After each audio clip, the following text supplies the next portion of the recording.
Alright, well, here I have my new work mat. I even have ESD precautions now. Got my chops busted. So we're all connected now. Let's see.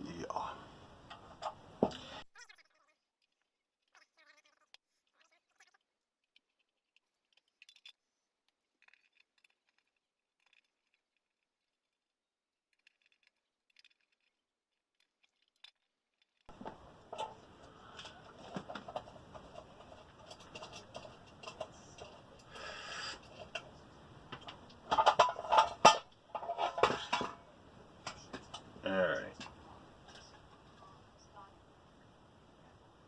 So I gotta take the this off and try to replace that chip right there. I don't think I should. Maybe I should try it with it on. Yeah, I could try it with it on. Why not? Alright, I'm gonna take some preliminary pictures. I'm gonna try swapping that out right now.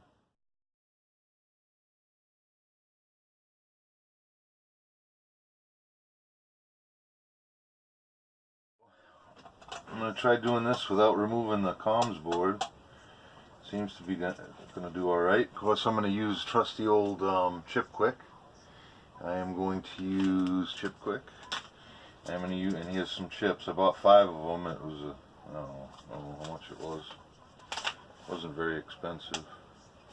It doesn't say on the packing slip. So I'm going to go ahead and change one of these and go nuts. So I'm going to Chip Quick this off. Oh, recorded. The old Weller plugged in. Got that set to about 650 degrees. I don't know if that's good or not, but I'm busting out the Chip Quick here. Might as well get right to it. So this is what I want to take off right here. Put a little flux, Chip Quick flux on it.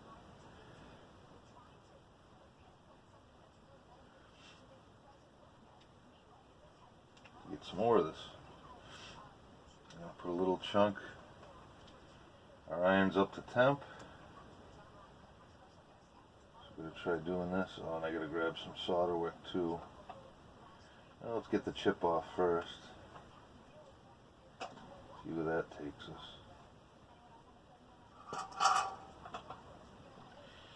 What I use is this old suede brush to clean the tip off. See how the new anti-static mat holds up.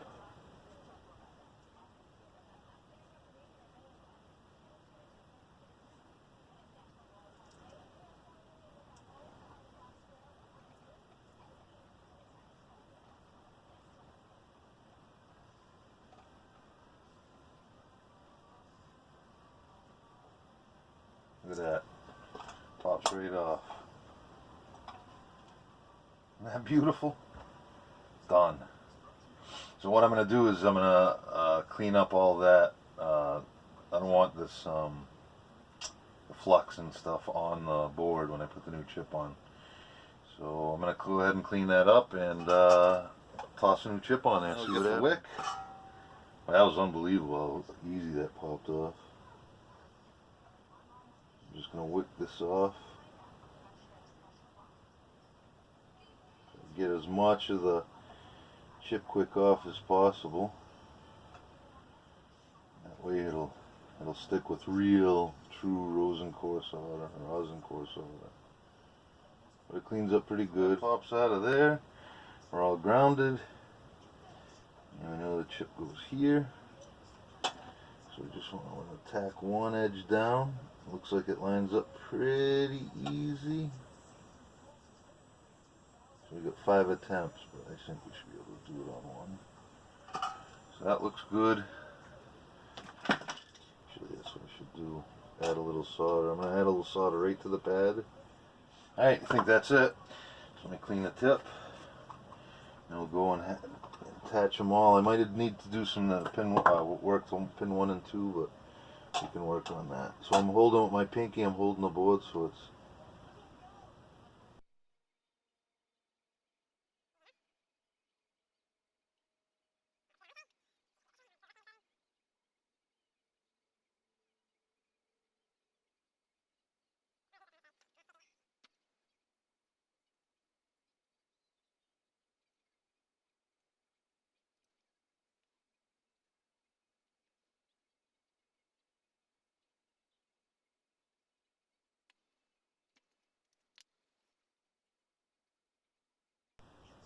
think we're in. Let's see if I can see it through the camera. Close up, yep. Looks like all the pins are isolated. I'm gonna plug it in, see what happens. Sorry about the shakiness. I just got the control. I don't even have an antenna plugged in because I gotta replace that driver chip, but it's plugged in, so I just replaced that MX202 chip. Go down 20 meters, there it goes, working like a champ. Awesome. So it was just that chip. Fantastic.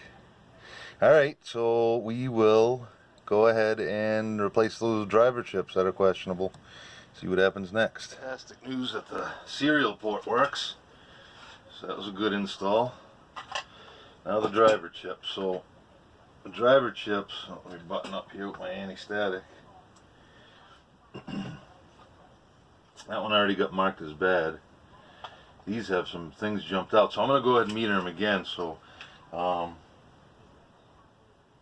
need a meter first. There it is. Problem with this meter only goes to 2 meg. I'm going to have to, should get a real meter, but at 2 meg this one goes all the way up. So pin 1 and 2, it's 1.6. 1.6, 1.6.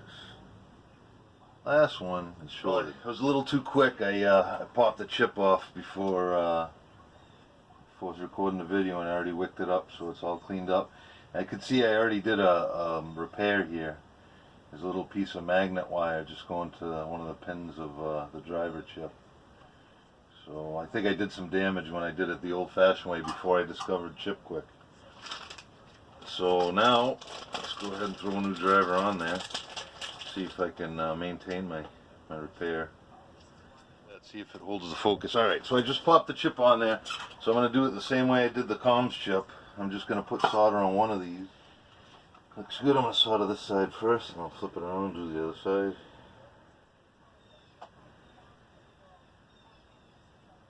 Things you're not grounded, you get static electricity.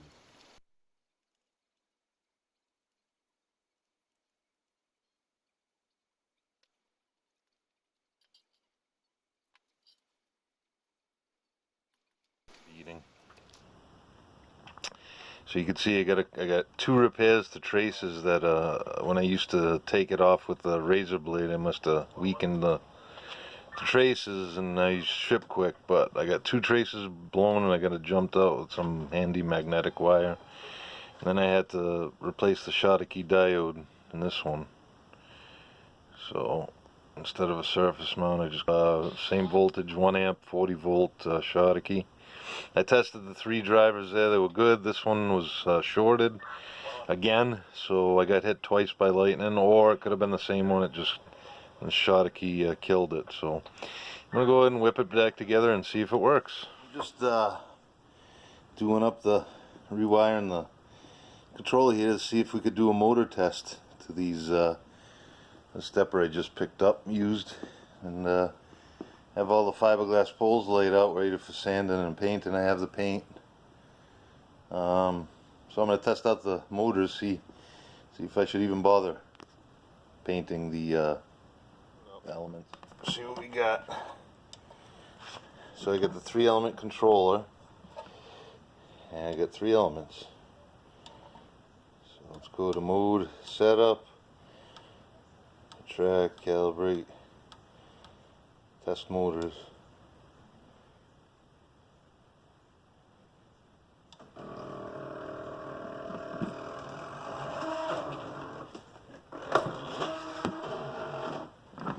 Alright, that's good, it made noise. We'll go back to that.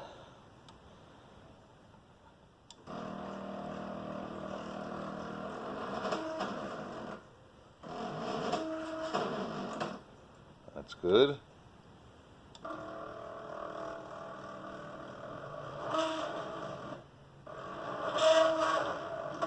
Yeah, it looks like it works. So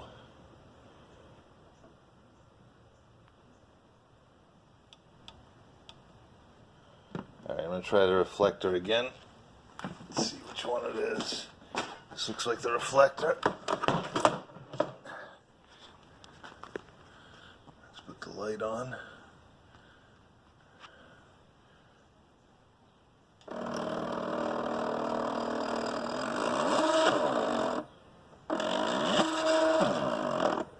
Well, that side's good. Driven element, it should be here.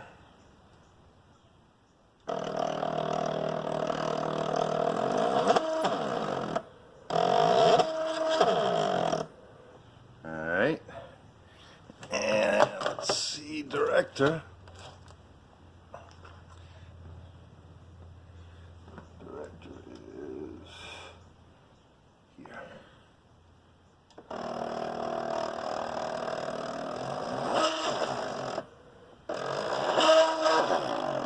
Well, there you go. So I'm going to check the other sides and we'll call this thing a success.